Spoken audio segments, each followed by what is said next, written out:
What's up? What's up? What's up, everybody? Welcome to the Meadows and Makers podcast. I'm your host, Greg Dowd.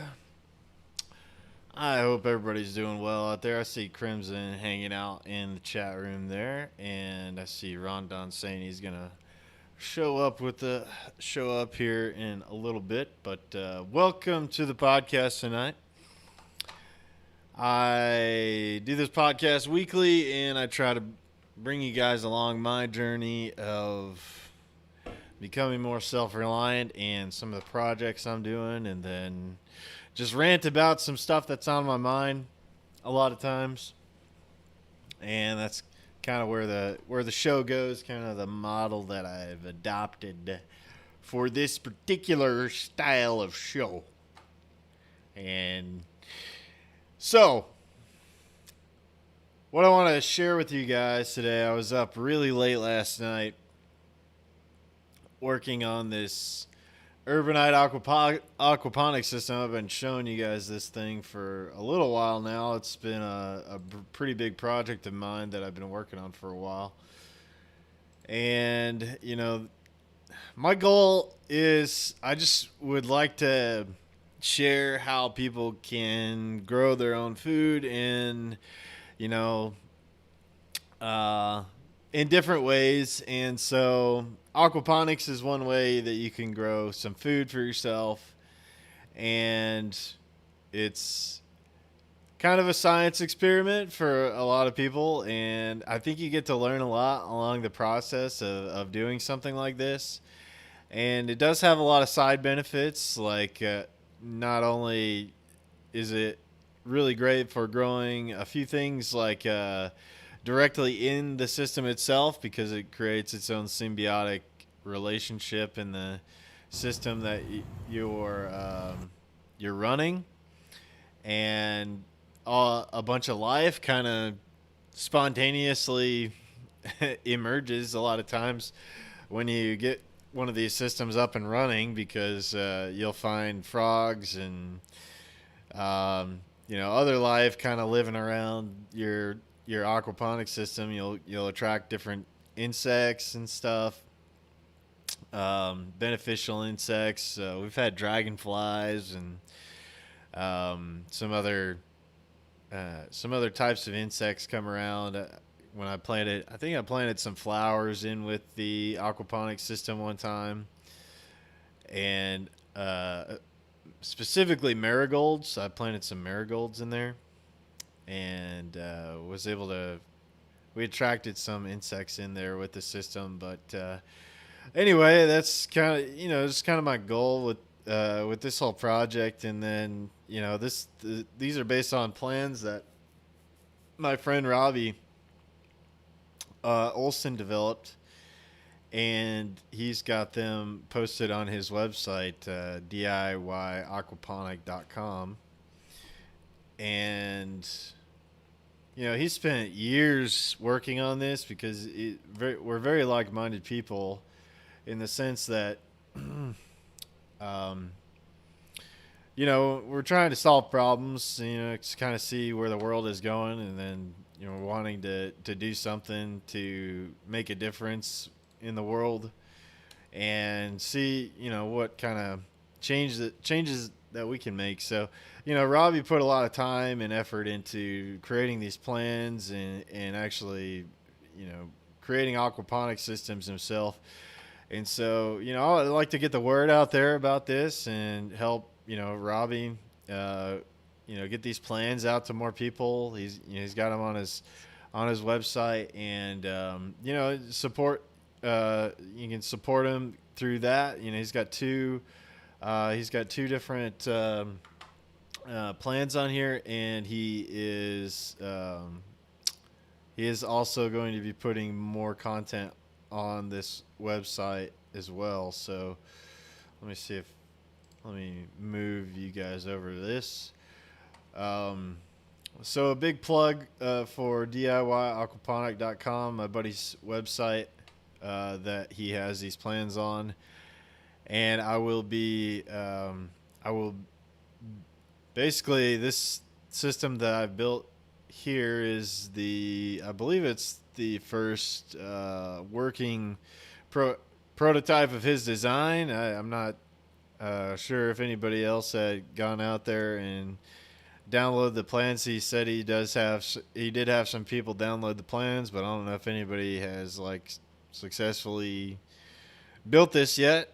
But I'm pretty much like right on the edge, and I'm going to share with you guys tonight some of the pitfalls in building this thing, but also some of my successes. And recently, I had a pretty big win last night by figuring out how to get the bell siphon to trigger properly. So I want to talk to you guys about that some tonight, and then I've got some more of the things that I accomplished over the weekend. Had a pretty great weekend, and we're able to get some more trees in the ground. I think we've got maybe 6 new trees planted, and then had a really fun day testing out a new rifle that I built. So I want to talk a little bit about some of that stuff later on in the episode. But I made a little video last night. I was out at the makerspace. I was out way too late last night, so I'm like kind of barely. I got a little bit of a nap before coming on here tonight for the podcast, but I was hanging on by a thread there earlier. Even after downing the whole can of energy drink, I'm still struggling a bit here. But but I am gonna soldier through the episode tonight and try to get some of this information, uh, some information out to everybody on some solutions, and some of the lessons learned that I've been going through with this build in particular tonight. But thank you guys for being here. I saw somebody new in the chat. Let's see, Bloody Arrival. Thank you for hanging out in the Discord chat with us tonight. So I got this queued up. Let me make sure that I've got this all figured out here. And it looks like we're good to go. So I'll play this for you guys real quick, and I'll kind of walk you through. I'll walk you through what's going on here. So let me do this. So first of all, you can see this 3-inch. This is a 3-inch end cap for a piece of 3-inch PVC, and this has to get cut right at the height of your inner standpipe of this bell siphon. So these bell siphons can be a little tricky. So basically what this does is the water level will reach the top of this inner standpipe, which is an 1.5-inch piece of PVC, and this 3-inch pipe goes around it. And the reason you see this tube coming out the top is I struggled for quite a while trying to figure out the proper flow rate for the water to enter into the bed and flood this, and then be able to both kick the siphon in and then break the siphon. And so I struggled with that for several hours. I think I worked on this for about 8 hours after I got off work last night, or yesterday evening. So I was working on this for about 8 hours, and I talked to Robbie over the weekend, telling him about some of the issues I've been having with getting the bell siphon to function properly. And so Robbie gave me several ideas on what I could do. I had to implement both the ideas. So one of them was to put a valve in the pump in line with the pump and adjust the amount of water that's coming into the bed, so that that flow rate, if you have too high of a flow rate, it'll never break the siphon effect once the siphon gets started. If you have too low of a flow rate, it will just flow past the inner standpipe, and it will never trigger the siphon to empty the bed of water. So you gotta dial in the correct. You both have to have the correct flow, and then you have to tweak the siphon so that you have to basically play with this thing in order to get that siphon to break at the very end. Um, so so that was proving to be quite a challenge for the way that this was set up, and I had to do several different things and think about my fluid dynamics and and some things that were going on last night to figure this out. But basically, this is a 1/4 inch piece of tubing that I had to drill carefully into the 3-inch PVC. I didn't use any glue or any sealant or anything like that. I was just able to use a 1/4 inch bit and drill a hole into the top of the cap here, and then just be able to insert this tube, which was left over from the reverse osmosis filter installation, and was able to shove that in there and then zip tie it to the side of this 3-inch pipe. And I left it probably I think I left it like an inch above the intake for the water at the bottom of the pipe. There's like 2 square openings on the bottom of this 3-inch pipe that allows the water to enter into the standpipe on the inside of this. So anyway, I'll just play this video for you real quick, and then I'll explain it a little bit better as we go.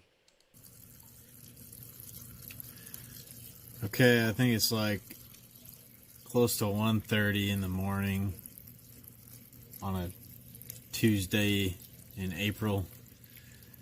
I think it's April. Yeah, I was so freaking tired right here. I don't know what was keeping me awake. I was just like trying to get this done. I was so focused on trying to get this done. 5th. But I think I finally figured out this bell siphon. And I'm taking a video right now just to see if the siphon will trigger and if it will break the siphon when I need it to. Kind of hard to see in this video, but you can kind of see the water level rising, and it'll hit a certain point to where you'll kind of hear a sound, and it'll trigger the siphon, and then it'll get to a point at the end where it'll make another sound that the siphon is broken.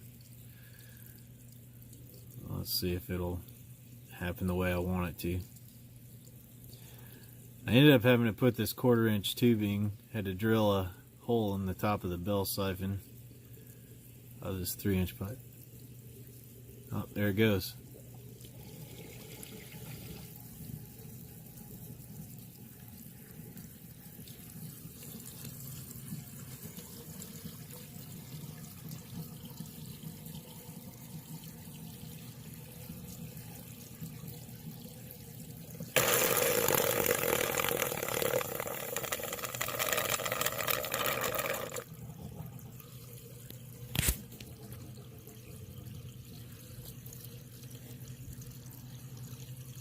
Alright, so I think the siphon broke, so I'm going to bring you around to here.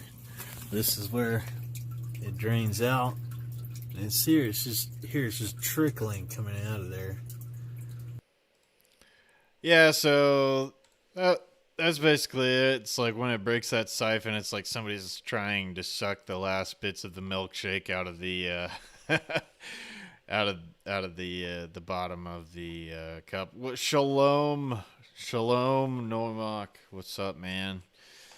Good to see you tonight. Yeah, bell siphons are really neat. They're a little tricky to get a handle of, but um, it was, you know, like I was celebrating. I was like, hell yeah! After this thing finally started, and like I watched it several times after that and made sure that it would continue to fill in and drain, and finally figured out the formula. I had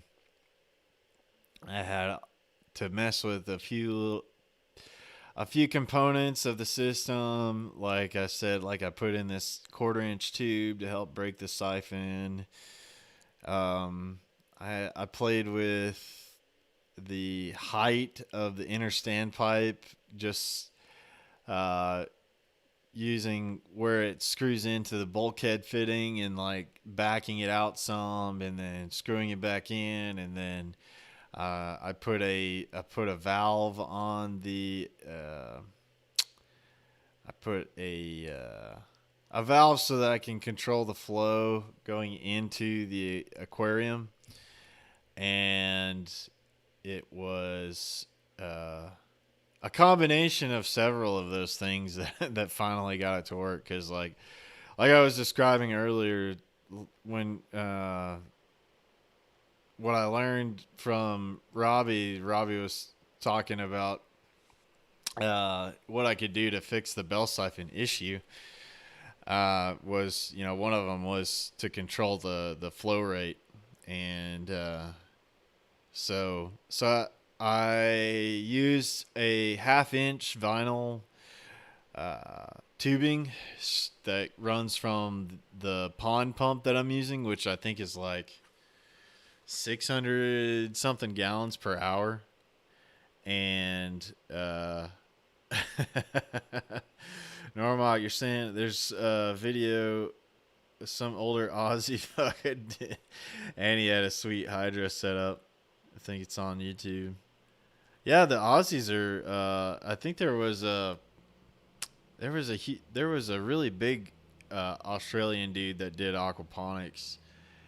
Uh, Something Milliam or something like that. Hurry or something. I can't remember exactly, but I used to follow him, and then there's a guy on YouTube. His name is Rob Bob's Backyard Aquaponics or something like that. That he's super into it, makes a lot of content about it. But but yeah, it's a fun science experiment. But this is pretty much the what the whole setup looks like now. Well, not really. Actually, I have another part of the video, but I'll need to cue that up and post that real quick so that you can see the other part of the video that I took. But yeah, that was one of the things that I have got accomplished recently. Let me see if I can get this all figured out real quick here. I'm sorry, guys. I'm like, when you're like super tired and it's hard to think clearly? Like, that's what I got going on right now. So, Murray. Yeah, there we go. I think that's probably the guy. Like, that sounds familiar. Murray Hallam. There we go. I was thinking Hallium or something, but maybe I was like mixing that with like Terry Gilliam or something. I don't know. It's like a bunch of things all jumbled in my mind all at once. But yeah, let me figure out how to load that other part of that video, and I'll see if I can show you that other part, because it'll show you the other components of the system. So, um, so yeah, we got our local Freedom Cell meetup group going. I think that's going to be tomorrow night, and so I guess the topic is kind of has been along the lines of like how are we gonna do better with our food security between each other. And so I believe it was our last meeting that we did a seed sharing event. So everybody brought in some seeds, and then folks took the stuff that they wanted to see if they could grow this year, and then people just brought in a lot of their seeds so that we could share. Let's see. Dude was growing a grocery store in a greenhouse.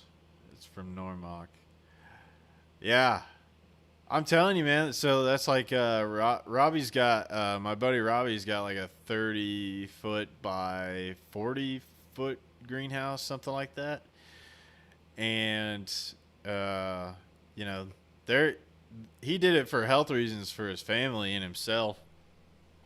And if push came to shove, I think he could probably grow a majority of his food. Because, like, so how he has his aquaponics set up is like he's got like an insulated room where all the fish are, and he can like kind of cut off the flow to the outer portion, because this is the biggest issue with aquaponics is like you got to keep that water warm during the winter, otherwise you're gonna lose all your fish.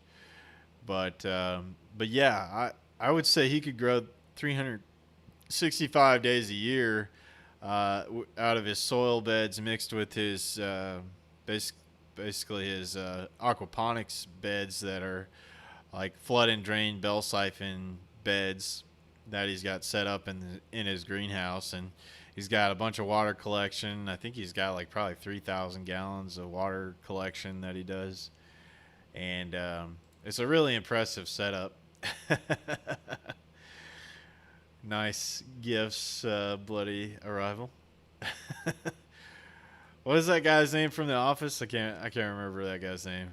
But the one episode I thought was hilarious was like it pans over to him and he's like, "I do the numbers." It's one line from that show that I remember. So yeah, got that done, and then we had a fun day out at my buddy's place testing out one of my new rifle builds. I've been having a lot of issues. I took a AR-15 platform and I put a 7.62 by 39 barrel in it, and so basically running that 7.62 ammo out of a AR platform. The reason I built that way was because I have another buddy that has a similar setup. So, we've done some training together, and I'd like to have stuff that would be interchangeable. So that's the reason I went with that. It's like no real geek nerd out reason why I chose to do the 7.62 by 39 caliber or anything like that. So it was just a new rifle build, and it's like once you start building your own rifles, it's kind of it's pretty addictive hobby that I've found, because I'm like, okay, now I want to build a 308 and a 300 blackout and this new magazine shotgun that the barrel reciprocates the bolt. And it's like a drop in lower, or sorry, it's like a drop in upper, and you just you machine a 308 lower, and you can get this semi-auto shotgun that's has an interesting reciprocating mechanism. So anyway, That was all in a video game, YouTube.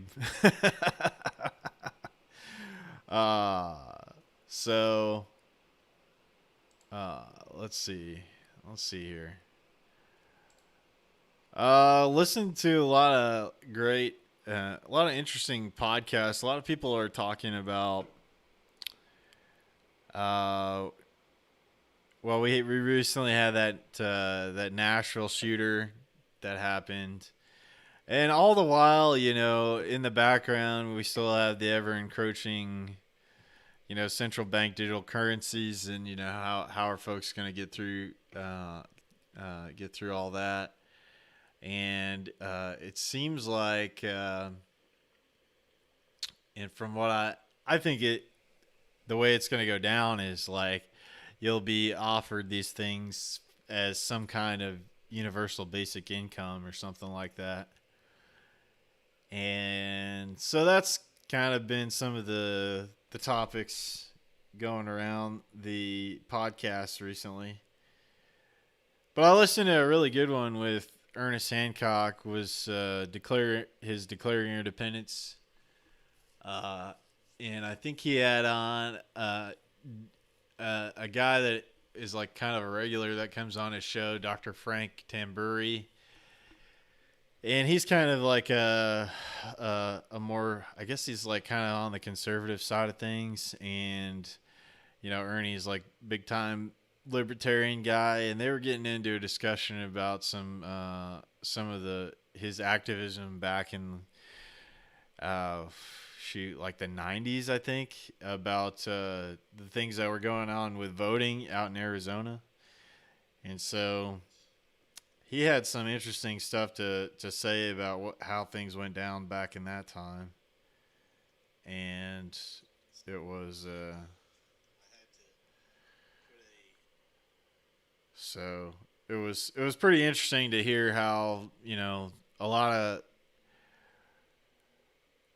well, he was talking about how they were like taking the ballots and they would go to take him to like some private company, and then they would do all the I guess they would get those into their system and then send the registrars like the uh, only the digital copies so that they could verify their signatures or something like that. So anyway, there was like, I guess that he ended up trying to ask them for like the actual records, and so that they could like start comparing them uh, with all the people, like some of the people that voted, so that they could he would publish them online. And he said like they got really they did not like him wanting to do that at all. And so it actually I guess got them to change some things about how they do the voting in that area of Arizona. But I guess what he said, it was like they just like changed the rules further on down the line.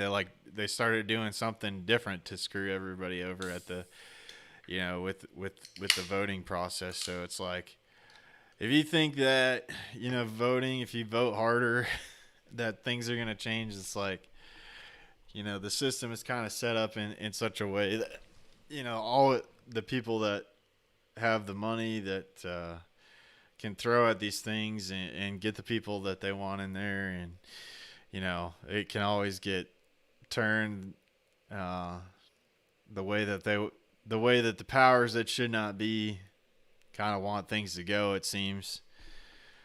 So they kind of got into an interesting discussion about. They got into an interesting discussion, like this Frank Tamburi guy was saying how he listens to some libertarians and anarchist type folks that just want to do the stuff that I talk about, which is withdraw from the system and you be self reliant. And Ernie talks about occupying the land. Get back on the land, live off the land, like get your kids out of the public schools, get out, start homeschooling kids, and your kids are your responsibility. It's like Uh, if you send your kids to Caesar, don't be surprised that they come back Romans, you know. And he was talking about how his perception of a lot of those, a lot of folks that have that rhetoric, you know, are kind of have given up on the system. Well, you're damn right. I've given up on this current system. It's like this system is built to fail, and from what I from my opinion, it's basically set up to fail, to be a problem reaction solution, kind of a controlled demolition, if you will, and that, you know, your salvation comes from leading yourself and getting yourself in a better position than you were the day before, and continuously working to improve your life and your self-reliance, and becoming less dependent on the system that is currently, you know, subjugating everyone to, you know, just a rat race. You know, you just got to keep going on the rat race, and while your money's getting diluted, and, you know, the purchasing power is getting destroyed, and, you know, you're getting taxed through the inflation tax and all that fun stuff. So what were they talking about? I guess it's like he was saying that he thinks that maybe there's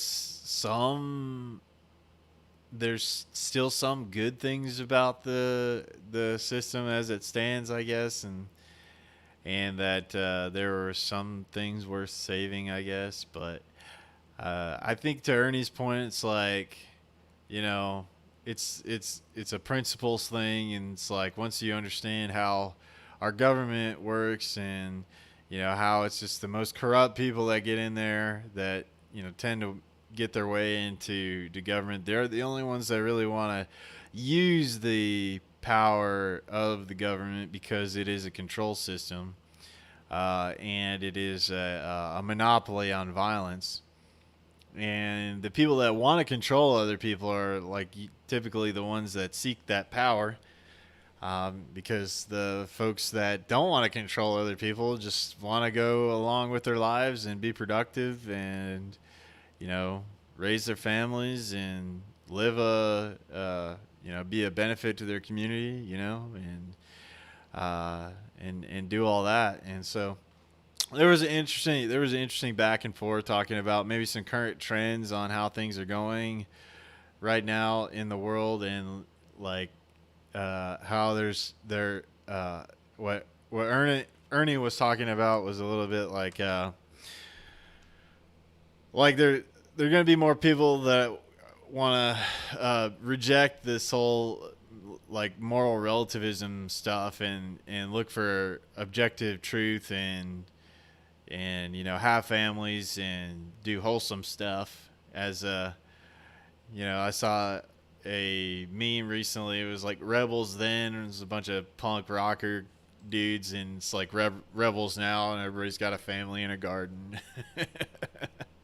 And it really is becoming that. It's like, you know, you're uh, what would you call a person that's like a resistance type person, a rebel? Um, if you are trying to be a homesteader type person and stuff like that. So I am streaming out to my YouTube channel and Odysee, but I will be shutting off that YouTube uh, after a little bit. And for those that are hanging out in the Discord, you got nothing to worry about, because you should be able to hear me just fine, unless you can't. And if you can't, just let me know. So uh, so that let me post this other part of the video here on the rest of the aquaponics build. More of the system. I gotta tell you guys, it's been really nice having this makerspace in town and being a member of the makerspace at the Monkey's Wrench in Huntsville. Uh, we have been able to do our monthly Freedom Cell get-togethers there, and that's been going really well. And being able to be there and get some of these projects exposed to more people is really cool.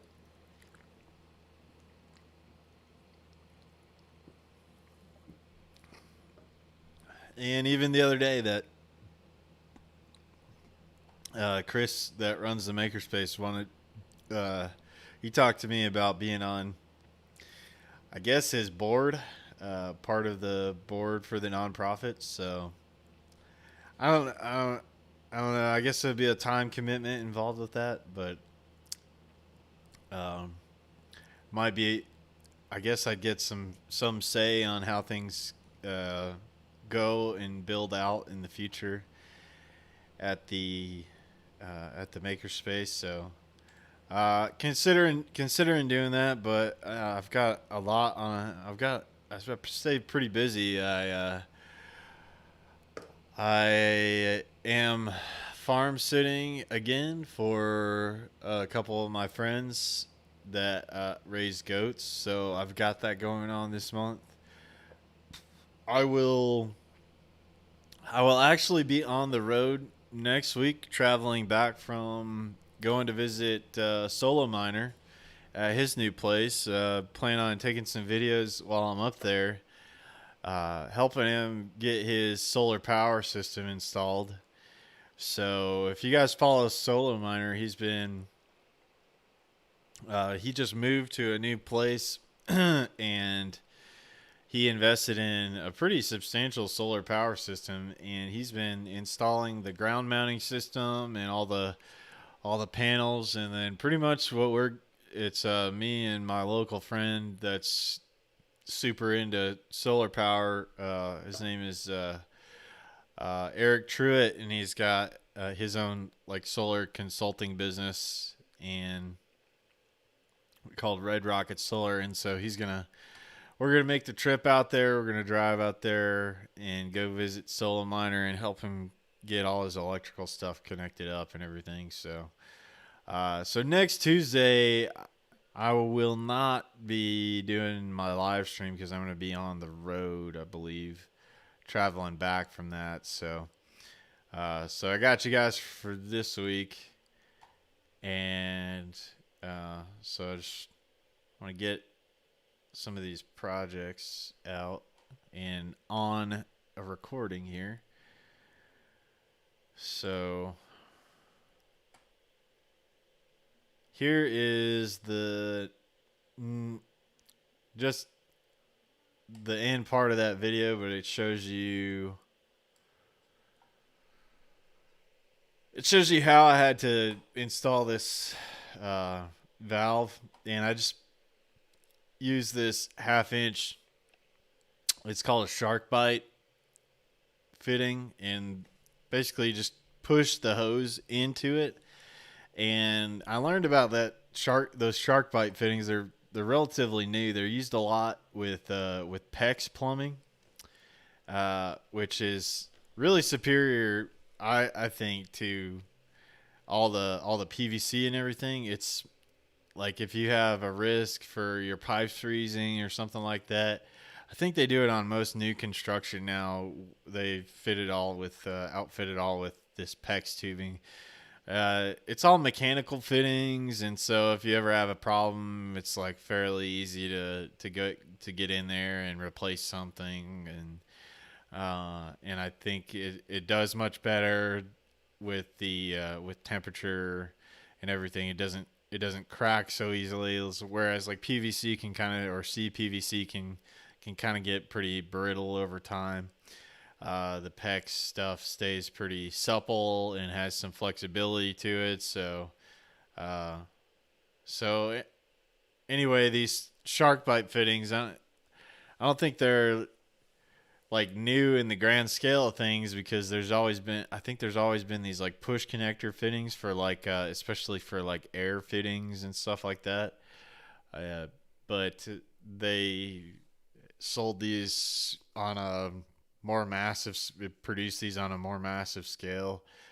And I remember having to do a plumbing repair at my house in the city, where my main water line busted on me under the root of a tree, and I had to replace that whole water line. And I was trying to figure out, how I could adapt from like the PEX to CPVC or whatever. And it, turns out that they make these like push connection fittings and shark bite fittings that do exactly that. It just helps you adapt from PEX to whatever, copper, PVC, CPVC, all that stuff. So really good stuff. So let me open this back up here and play this next part of the video here for you.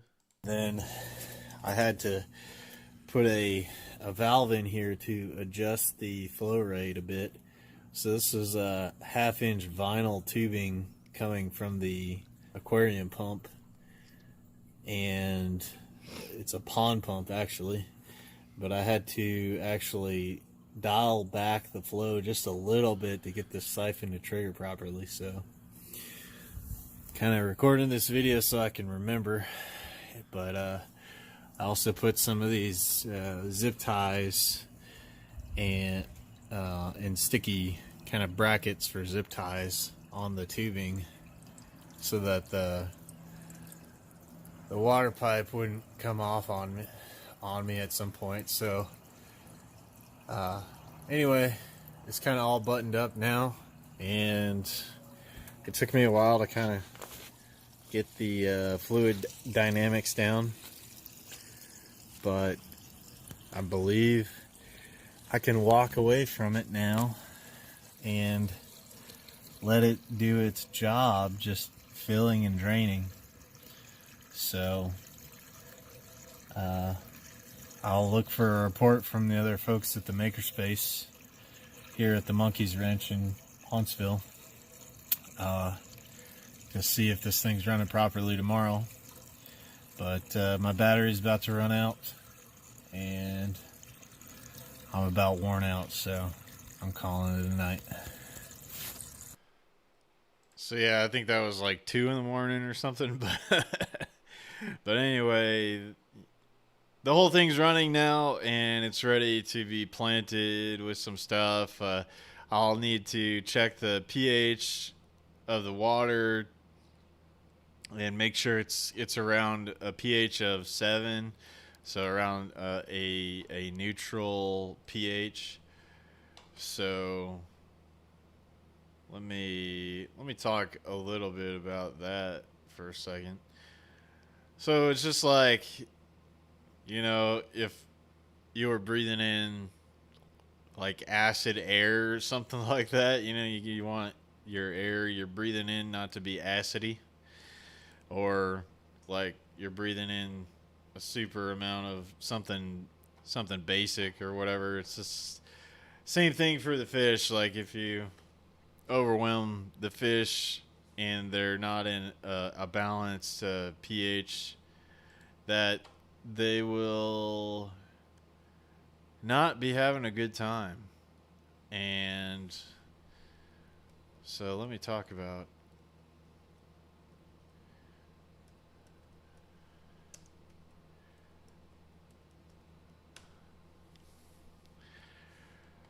okay.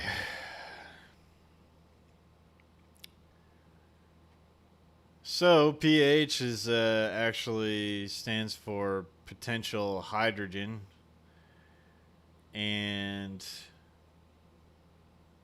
that's kind of an interesting reasons. Like, so why do they call it that? What do you mean? What do you mean potential of hydrogen? Um, to tell you whether or not it's more acidic or more basic. So, uh, let me see if I can pull up this thing here. This thing.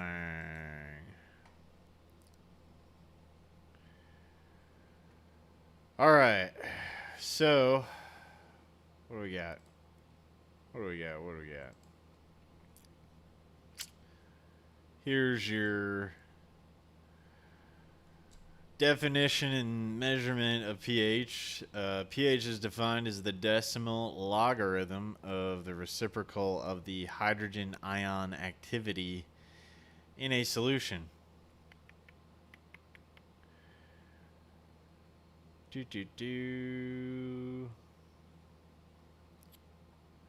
So, what exactly is going on here when you're measuring pH? The definition was adopted because ion selective electrodes, which are used to measure pH, respond to activity. Ideally, the electrode potential follows this equation, which for hydrogen ion can be written as this fun equation here. So E is the measured potential, EO is the standard electrical electrode potential, R is the gas constant, T is the temperature, F is the Faraday constant for H plus. The number of electrons transferred is 1. It follows that the electrode potential is proportional to pH. When pH is defined in terms of activity, precise measurement of pH is presented in international standard. So,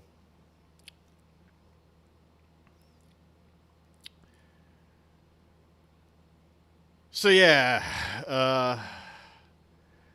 pH is kind of interesting. I mean, it's like, okay, it's acid, if it's more acidic or if it's more basic, but I guess it kind of has more to do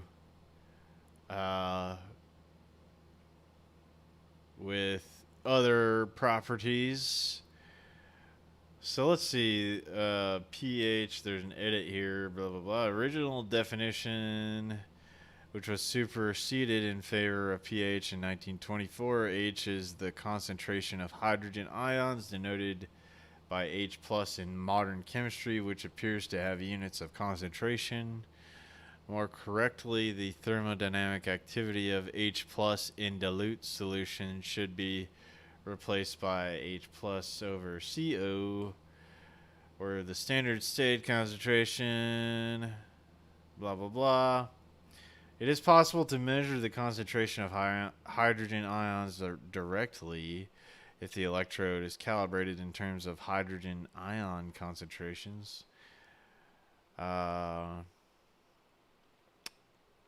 So, anyway, I guess that's a fun factoid that,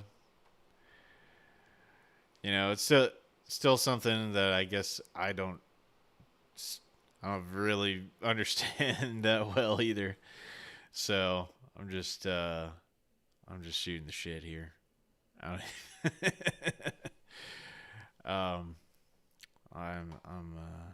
But anyway, I do have like one of these little, I have one of these pH testers, by, I think it's called Aqualife, fresh water pH test kit. Okay, never mind. This one right here, API freshwater master test kit. This is the thing that you want to, this is the thing that I use when I am testing the pH of the water in the aquaponics system. And you can do this by like a pH meter that you can buy.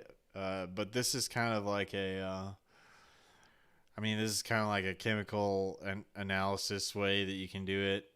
Uh, and it's a little bit, it's a, I think it's it's going to be more accurate than just using one of those little pool pH strips where you can kind of tell what color it changes to a little bit.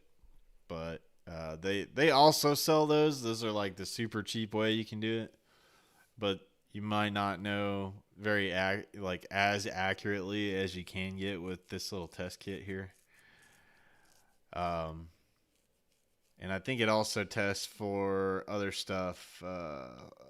Monitors 5 most vital water parameters levels in freshwater aquariums: pH, high range pH, ammonia, nitrite, and nitrate.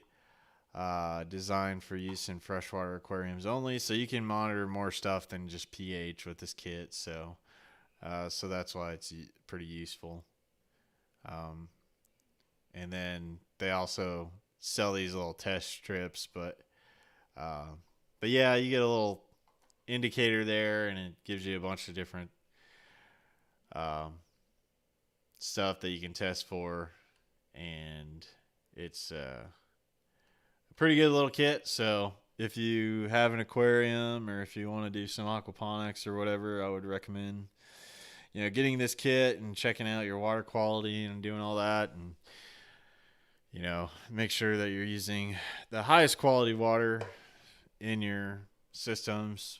If you got to filter it, you do it that way. Probably the best way of doing stuff like the aquaponics is to use rainwater, and just collected rainwater is a really good way of doing this. So I don't know if I showed you guys the full tour of the system, if I played that on a past video, but let me just roll this real quick for you. I think I've got everything set on the appropriate stuff here. Yeah. So this is just a quick walkthrough of the system, and maybe it'll play correctly for me. Boot. It's wanting to not work right now. So moving on.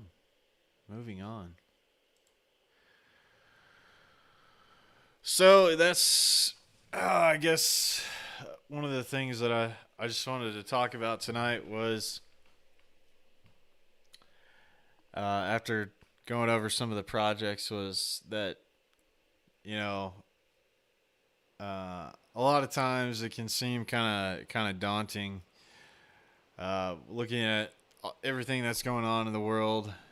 And I've had conversations with different people that are in my current circles about, like, whether you should, how vocal should you be about a lot of this stuff. And to me, that's important, is, realizing that there is an objective truth, and to constantly be seeking the truth, and you gotta speak out against the crap that you're seeing happening in the world, and some solutions on how you can get around a lot of the stuff that's getting shoved down everybody's throat. So but yeah, I think it's a big part of the programming is to get everybody to be more apathetic to the world. And I talked about that on, I think it was the last podcast, maybe the last podcast I did. But it really is the death of our freedom is when people just think that the situation is so hopeless that they can't have any effect on the reality. But I mean, you never know who you're influencing, who you're inspiring by, just taking actions in your own life, and then, the people that you're around, just by being a good person, being a good neighbor, being a good friend. Um, you really never know who you are affecting. So I just wanted to say that for anybody out there that might be struggling with, the things that you want to speak out against, and the things that you're seeing in your local neck of the woods that you don't like, and give you know just keep being bold and speaking out against the stuff that's going on. And uh, a lot of times I think by just taking some actions in your life to make your life better, whether that be like starting some kind of side hustle, or getting your you know food stuff in better order. And those are some big things that you can do in your own life to put yourself in a better position. Oh yeah, I forgot to tell you guys about my chickens that they've been doing pretty good lately, and we moved them.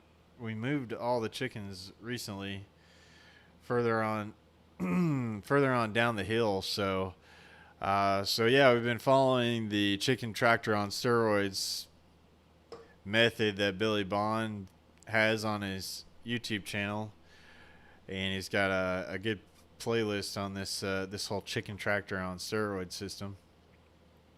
And we've been implementing that, and we're on, like, I guess maybe week 3 of doing this system. And one thing we figured out was that compost ring that I was showing you guys earlier, with how we're doing this whole system. We're like feeding them inside that compost ring, and we keep adding more material, more dried leaves to it every day. After you put them up for bed for the night, you go and you bring out some more leaves to put on the top of the pile, and then the next day you feed them back in the pile and everything, so they're used to getting their food out of there. And then at the end of the week, you take their bedding out that was in their chicken tractor, and it's got all their poop and everything in it, and then that goes on as like the very base of the compost ring for the next one. And what we learned is, like, when you move your compost ring, you got to turn all that compost to get it aerated and everything. But what we neglected to do, and I think it probably was covered in the video, but I think you're supposed to water that pile like every day, because it was like really dried out, and there was like one center point that was like really hot, and it looked like it was decomposing so much faster than the other parts of the pile. So we learned our lesson on that. I think you got to keep it wet down, and I think I remember hearing that in the description, which was like you need to make sure that it stays wet, because that's what helps it break down all the material and everything in there. So,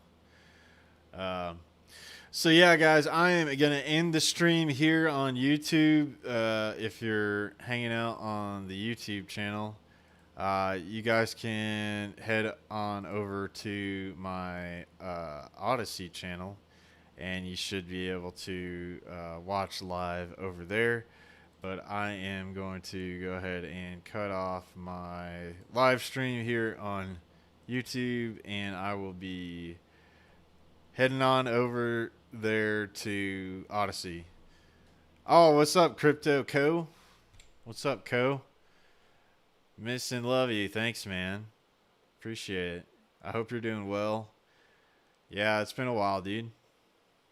But yeah, if you're hanging out on YouTube, go hang out on Odysee if you want to catch the second part of the stream.